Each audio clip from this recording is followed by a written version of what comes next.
So the first feature in this video, let's look at how to change the display size.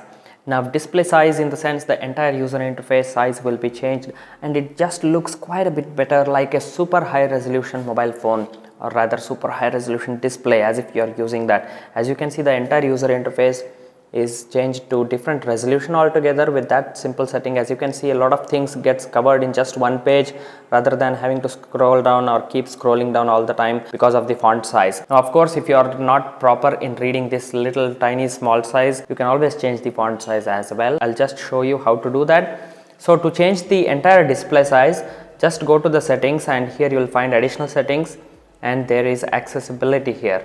Just tap on the accessibility. Now here you should see the display size. Now I have changed it to small. You can just tap on plus and change it to default or large or extra large. So as you can see how big the display gets. So if you have a problem viewing the mobile phone because of the font size is very small, you can always make it large and enjoy this feature.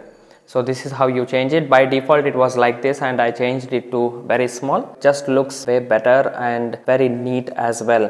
If you want to change just the font size and not the entire user interface, what you can do is again go to the display here. Inside the settings, all you have to do is just go to display and here you will find text size, system font. You can, now it is yes, you can make it medium, just a bit bigger.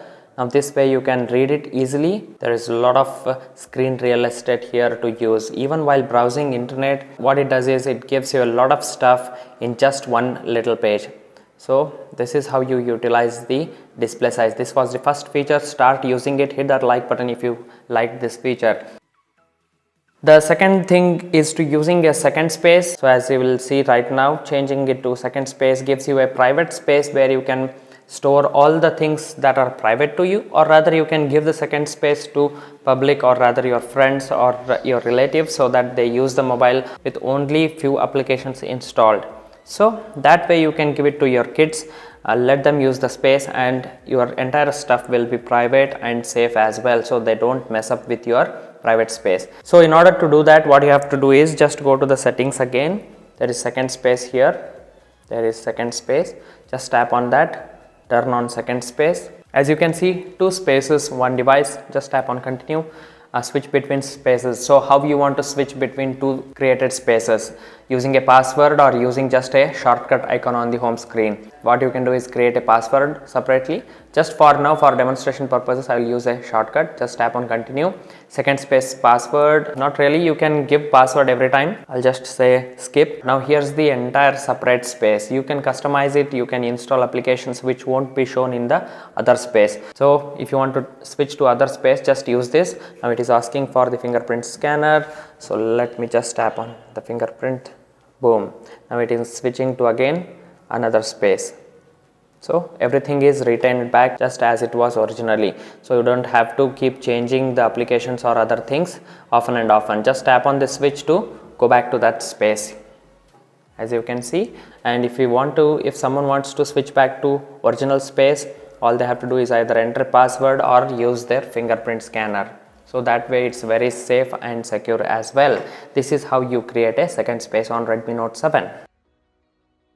The next setting is enabling one-handed mode. One-handed mode in the sense, now since this is a large device, as you can see, holding this mobile, even though I have large hands, it's quite cumbersome to actually reach to all the spaces here easily in just using with the one hand. So what you can do is create a one-hand mode, which is again inside the settings. So let's move on to setting, and inside the settings, go to the additional settings and here you will find one-handed mode. Just tap on it and how you like to set up 3.5 inches, 4 inches, 4.5 inches. Unfortunately, you cannot actually customize the size other than this ready-made.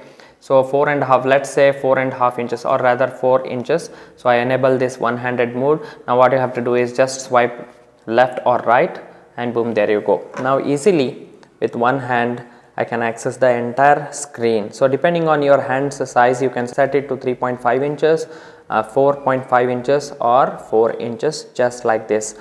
So this is how you use the one-handed mode. It's very convenient feature. Now if you just want to go back to original space, just tap on this dark empty space and the original screen is retained. So this is very nice feature. The next one is button and gestures. Launching camera very quickly, basically creating a shortcut for the camera. So in order to do that, just go to the settings. Inside the settings, additional settings, and here you will find button and gesture shortcuts. There are so many things that you can really customize according to your liking. For example, if you want to launch camera quickly by double pressing the power button, you can just set that, tap on it, set it to your own preference, your own liking. Once you do that, see, just I lock the mobile phone. If I just double press the power button, boom, instantly camera gets opened. So this way you can set the shortcuts to all the different things. Take a screenshot, slide 3 fingers down. If I just slide 3 fingers down, boom, there you go, screenshot is taken successfully. That way launch Google Assistant, long press the home button. If I just tap and hold the home button, now Google Assistant is launched. As you can see, it's listening to me. Open split screen, long press the back button, split screen gets activated. There you go. So this is how you set different kinds of things, or rather different shortcut screen, just to access different things very quickly. So this is how you set the buttons and gestures. Basically, if you just go through, there are a lot of things that you can do. So if you want to quickly access menu of any of the application, you can set that to show menu or show recent apps tray. So that's how you trigger the function. Automatically disable navigation buttons. While using apps in full screen, you can disable these navigation buttons automatically so that you utilize full screen. So that way you can customize any of this. For example, turn off screen, long press the home button to turn off the screen. You can lock the screen, close current application. You can set the shortcut there as well. So guys, this was it in this video. Because again it gets lengthy, make sure to watch full video. Hit that like button if you enjoyed this video. In the next video, I'll be covering more settings, more features inside the Redmi Note 7, and as the updates pop up, I'll be covering those as well. Also, there will be a detailed in-depth review of the camera.